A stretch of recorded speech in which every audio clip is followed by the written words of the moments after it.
time we give back. Sow a seed and show someone where love's at.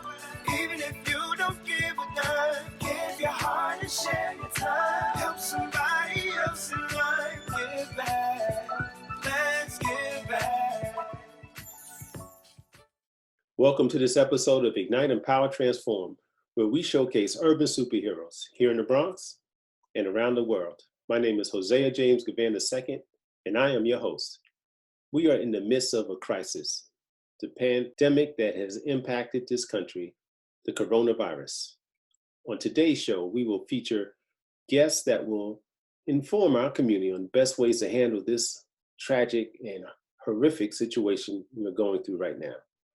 But first up, we have Elder Wali Abdun-Noor. Welcome, Elder Wali Abdun-Noor.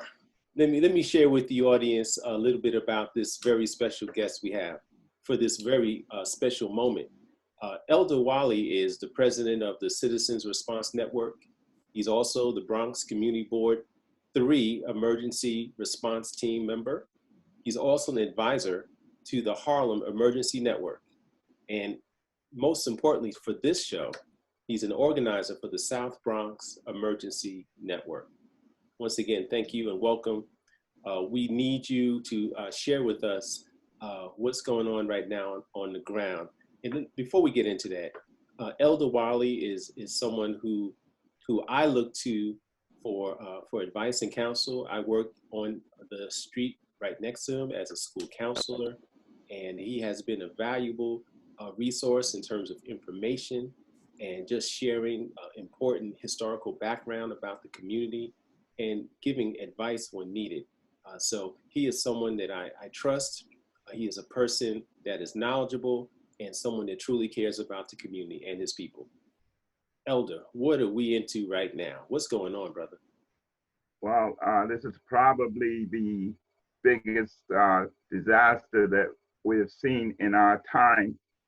In this, I'd say in the last 80 years, because it's worldwide.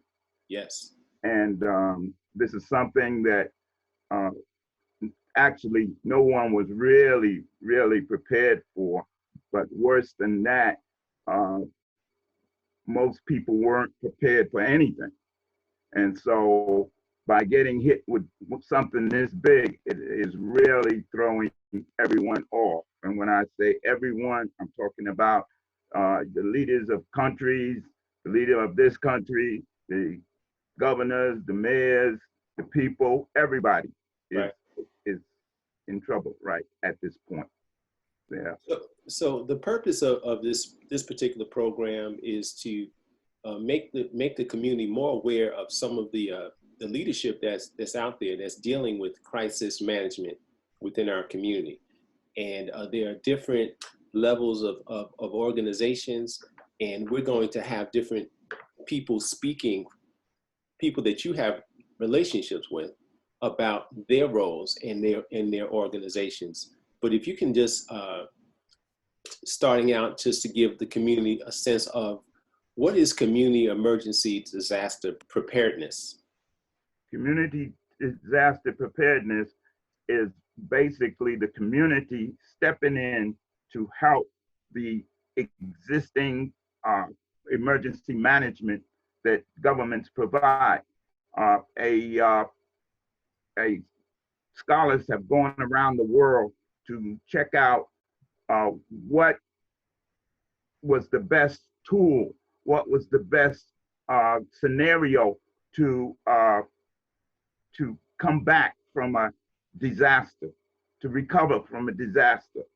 And they found out that even if you had a lot of money, if you had a lot of equipment, what they found out that community relationships was the thing, the common thread throughout every disaster that recovered successfully. It was community relationship that really was the key.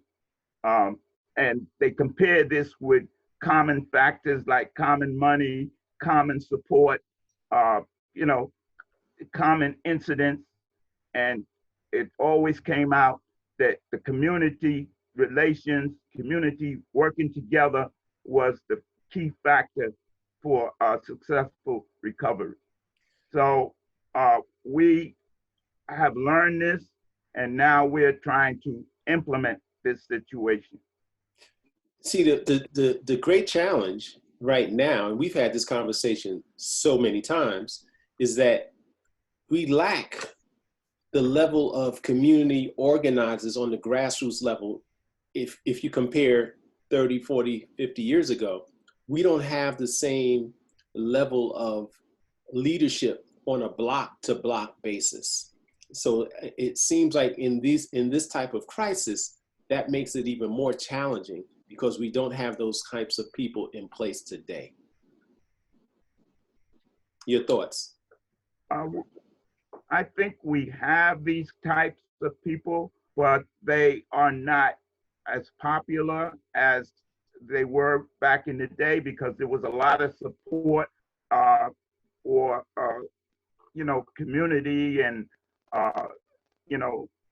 the racial togetherness. There was a lot of support for that, but at this point, people have separated. But you do have leaders around, and in actuality, you're better off with not having one or two or three leaders, but having many leaders. Now, the point is that now people have to come together. They have to come together. The leaders have to get to a point where the egos have to drop, and people have to see that it's not all about the money, and people just have to start to work together. This is the situation that we're in, and a situation like this is forcing people to do this, even if they don't want to. Elder, what we're going to do now is we're going to take a break, and then in our next segment, you're going to introduce to our audience some of your key partners in this emergency preparedness opportunity. And we'll be right back.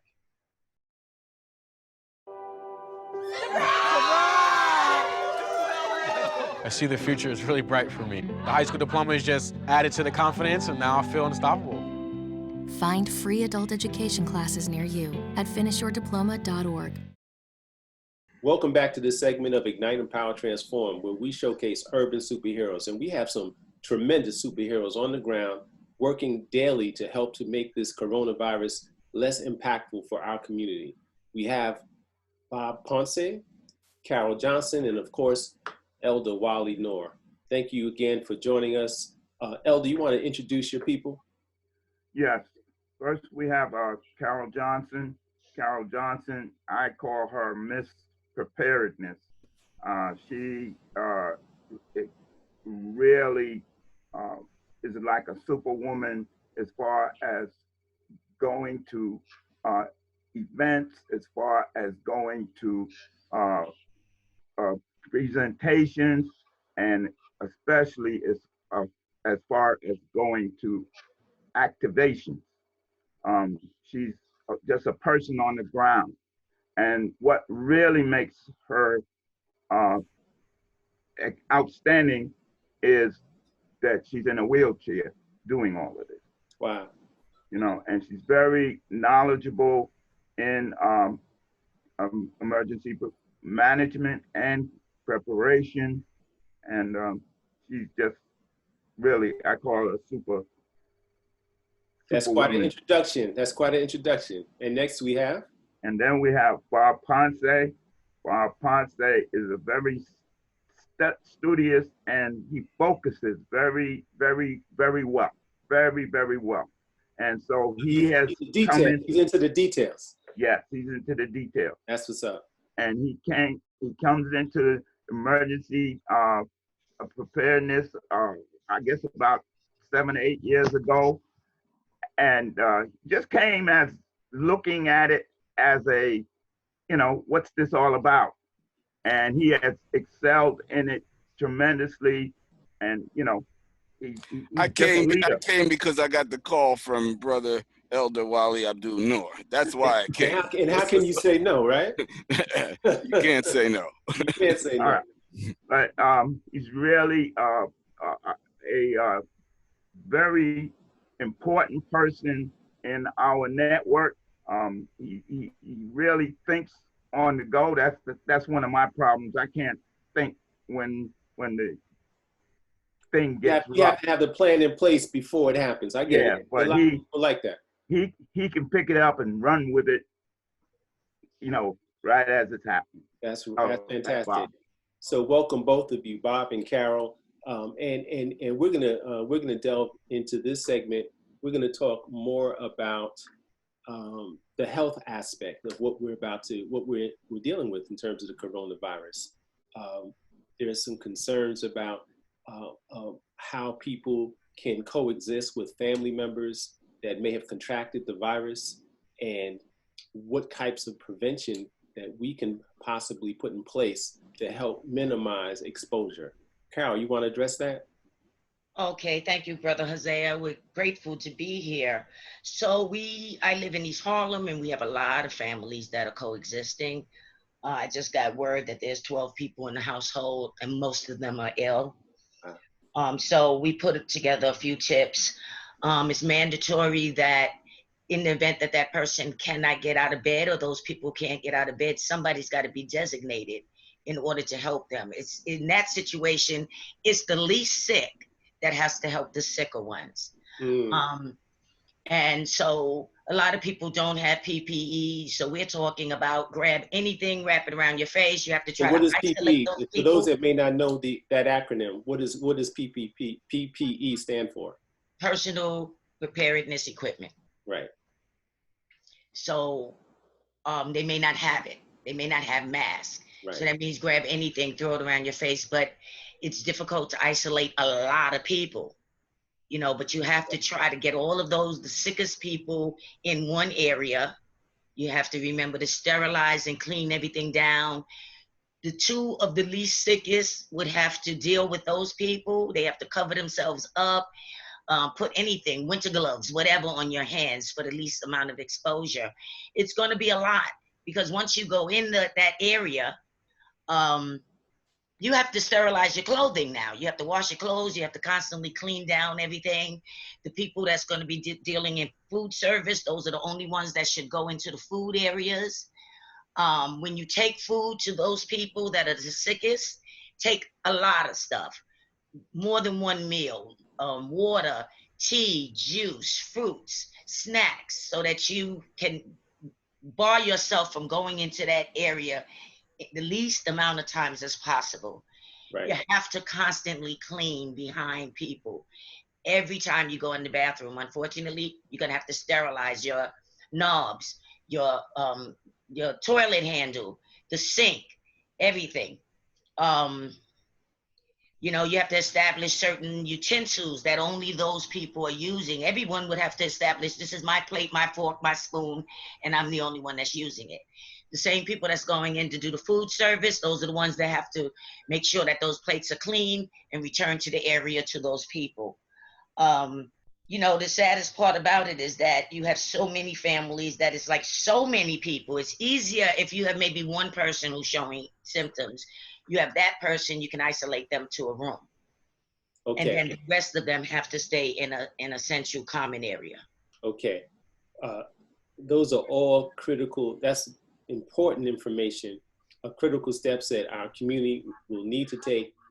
Before we close out this segment, Bob, I'd like to talk to you about how can we boost our immune system? Because I know that's part of it, is the prevention part of it, in terms of making sure we don't contract the virus. What are steps that we can take at this time? Okay, so we try to talk about 2 specific steps that everybody can take and everybody has access to. There are more. And we all have heard about different things to boost our immune system. I would say if you have access to them, you use everything. But something that everyone can get to are vitamins. And so specifically vitamin C and vitamin D. Both of these vitamins should not be underestimated, because they have both been proven with clinical studies to have antiviral properties, and specifically ones that relate to respiratory diseases. And we want to understand that the COVID-19 is essentially a respiratory disease. It affects your lungs, your upper body. So it enters the body through primarily the nose and mouth, and then to a lesser extent, the eyes. And what happens is it works its way down. So going down from your nose and your mouth, you have two tubes. One is the esophagus, it goes down to your stomach. The other one is the trachea, it goes down to your lungs and then branches out to the bronchi, which are two tubes that goes to your left lung and your right lung.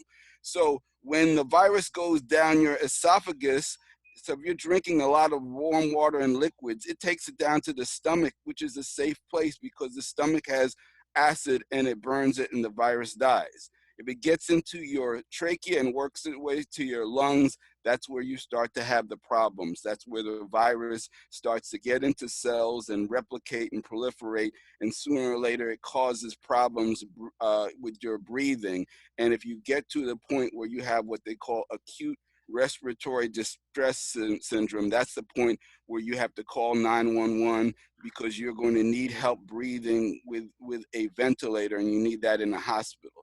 That is the point you want to avoid at all costs right now, because the fact is that our system is at the limits, it's at the breaking point, and we don't really know for sure in a week's time, in 2 weeks' time, if the 911 call comes, if there's enough resources on the other side to take care of you. And this is what's happening in Italy. So this is not just some fantasy or fiction. We're living it in real life. So your number one goal is to keep from having to make that call.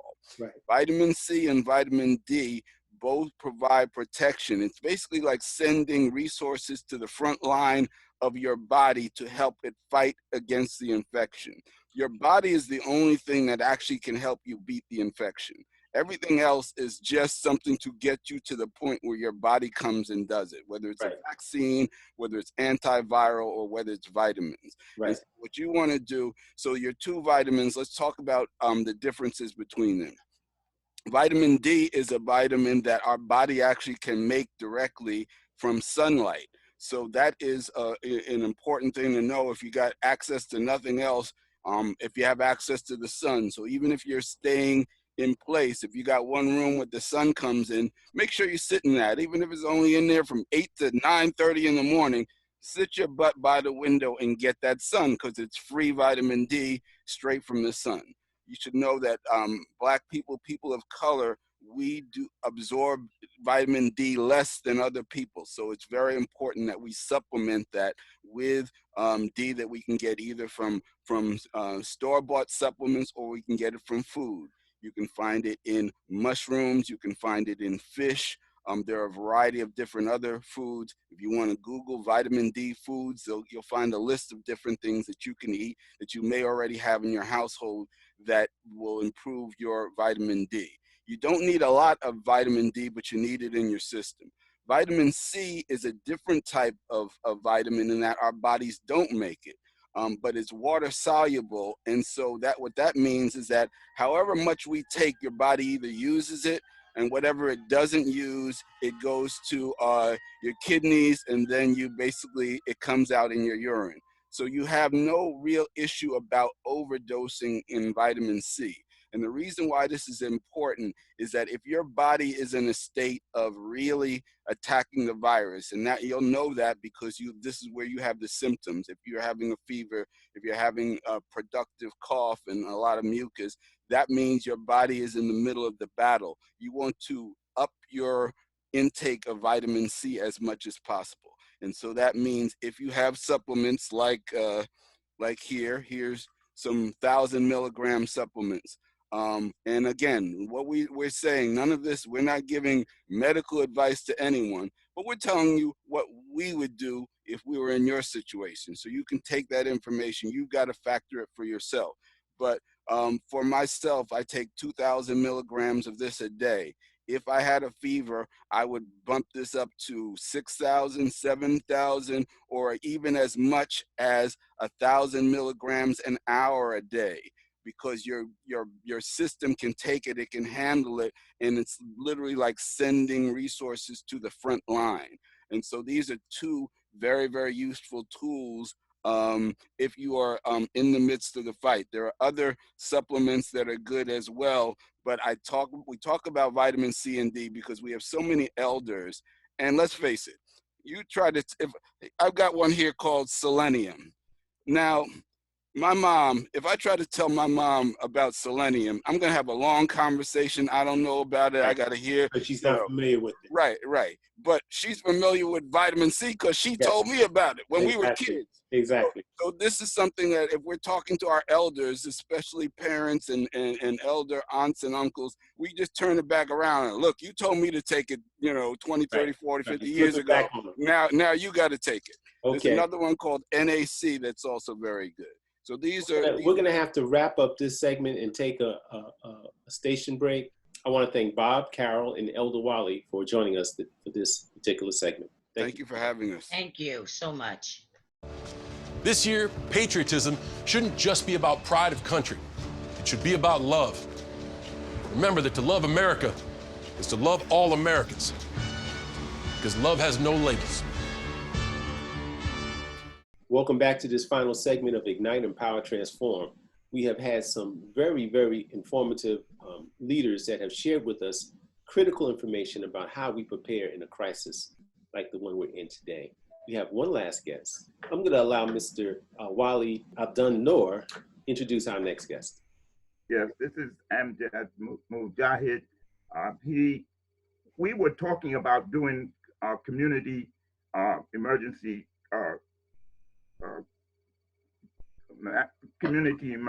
preparedness for years, and we actually started thinking about it since 2011, but we were not able because of resources to actually get it off the ground. And Amjad Mujaahid, him and his colleague Fernando Tirado, they had a meeting last June in which they started on can't think of the word. Anyway, the meeting was about them. What was that meeting about? I'm gonna go right into the question. Right. Why did you join the South Bronx Emergency Network, sir? How you doing? Hey, thank you for having me on your show. Absolutely. So the reason why I joined the South Bronx Emergency Network, because I come from that community Board 3.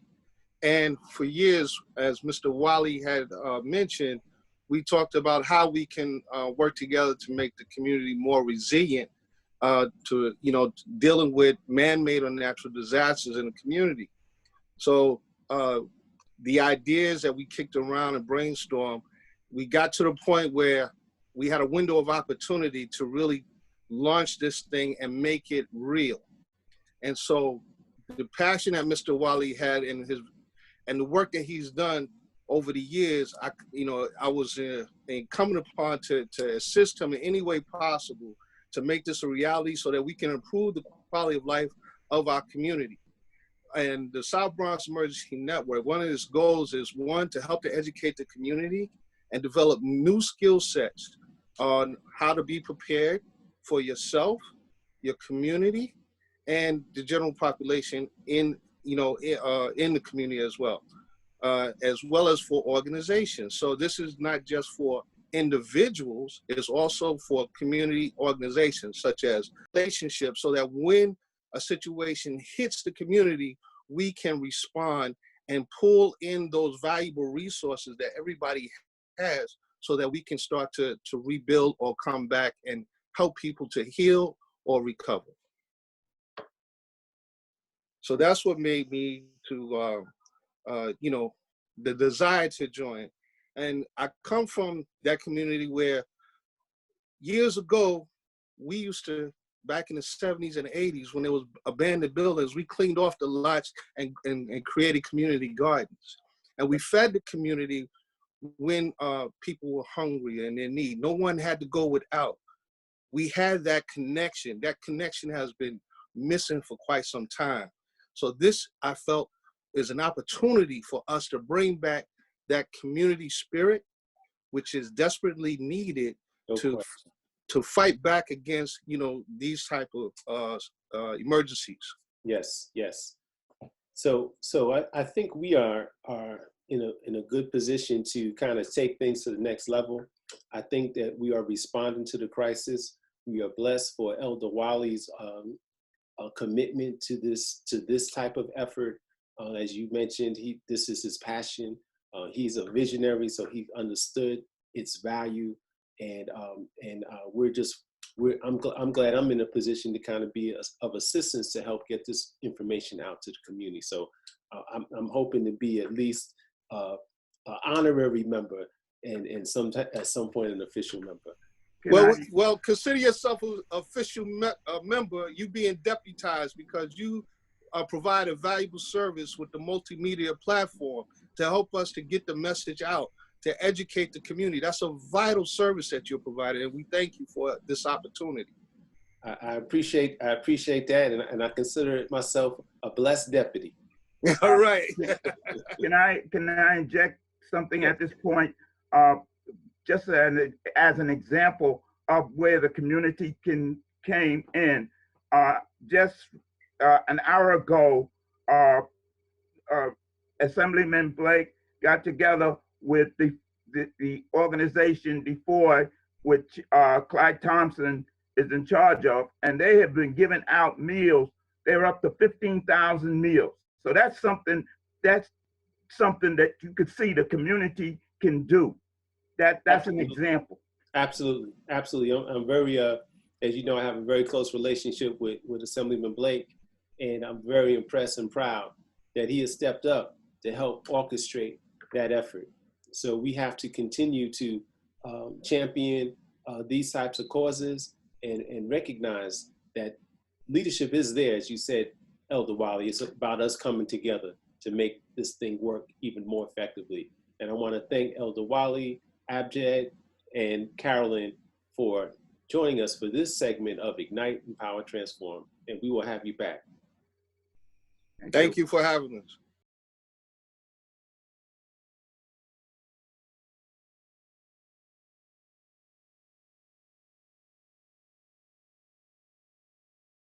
Thank you for joining us for this episode of Ignite, Empower, Transform. I am your host, Hosea James Givan II. And remember, if it's in your heart, do your part. Today's help equals tomorrow's hope. I love our youth. Power to the people.